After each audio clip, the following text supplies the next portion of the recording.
Selamat datang kembali di Recast kita di Gabut Times.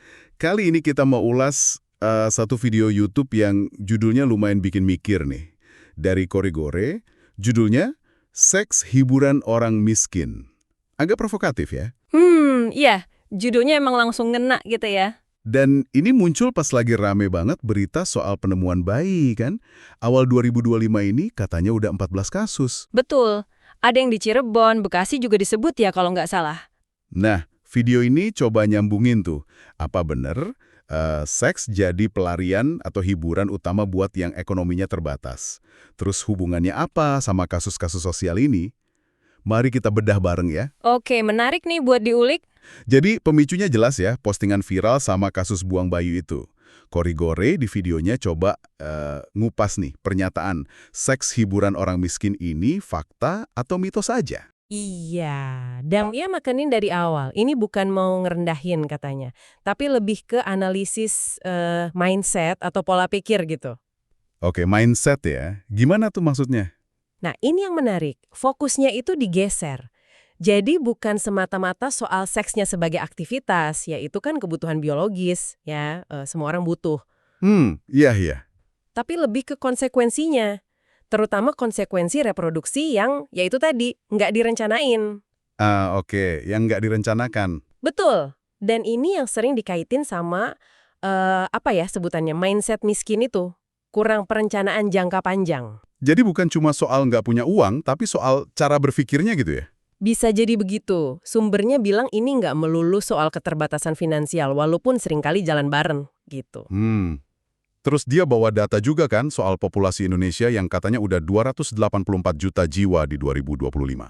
Iya, disebutin itu peringkat 4 dunia dan, wah ini nih, 50% numpuk di Jawa. Gila ya, setengahnya di Jawa. Banget. Terus ini dikaitin sama angka pengangguran sama kriminalitas yang juga tinggi.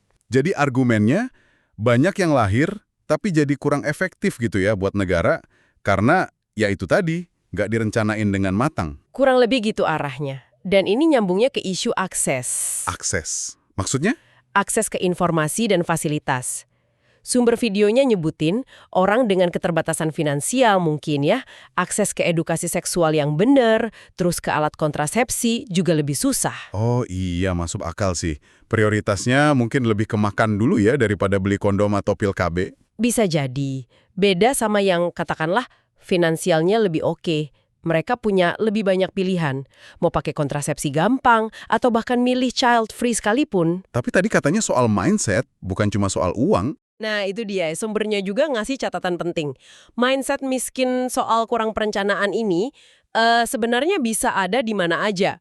Nggak eksklusif di kelompok ekonomi bawah doang. Oke. Jadi bisa aja orang kaya, tapi nggak punya perencanaan soal anak gitu ya.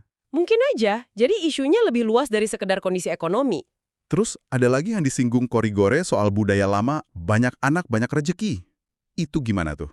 Iya, itu disinggung juga. Dianggap udah nggak relevan lagi lah di zaman sekarang. Sama program KB juga disorot. Kayaknya kok kurang greget gitu dampaknya sekarang. Terus solusinya apa dong kata dia? Solusinya sih cukup praktis ya yang ditawarin di video itu. Intinya pentingnya seks aman. Ya, pakai pengaman lah, kondom atau kontrasepsi lain. Oke, seks aman. Terus? Bukan ngeiyain stereotip seks hiburan orang miskin itu dong? Tepat.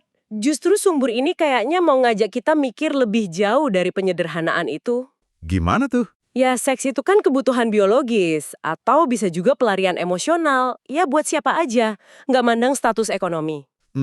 Iya sih. Masalah utamanya itu yang diangkat di video ini ya, ketika hubungan itu menghasilkan keturunan yang lagi-lagi nggak direncanain, tanpa mikir matang-matang soal gimana besarinya, gimana masa depannya. Nah, itu yang bisa jadi beban sosial baru ya.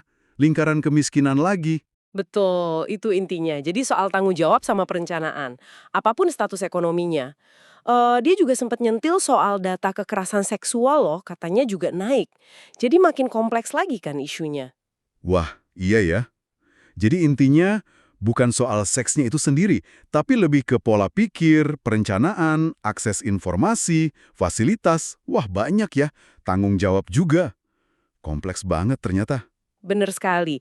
Diskusi dari sumber ini akhirnya bikin kita mikir ya, gimana kita sebagai masyarakat nih bisa bareng-bareng ningkatin kesadaran soal kesehatan reproduksi yang bertanggung jawab. Dan juga soal akses tadi ya, gimana biar semua orang dari kalangan manapun bisa dapat pendidikan dan layanan yang sama gitu. Persis, itu pertanyaan penting yang muncul. Oke deh, diskusi yang dalam banget ya dari satu video ini. Nah, sebagai penutup nih, penting banget buat Anda segera klik subscribe channel ini. Siapa tahu kan, semesta emang sengaja bikin Anda gabut sebentar, biar punya waktu dengerin wawasan dari berbagai sudut pandang kayak gini. Hahaha, bisa jadi. Jadi manfaatkan waktu gabut Anda sebaik mungkin ya. Sampai jumpa di ulasan Rikes berikutnya.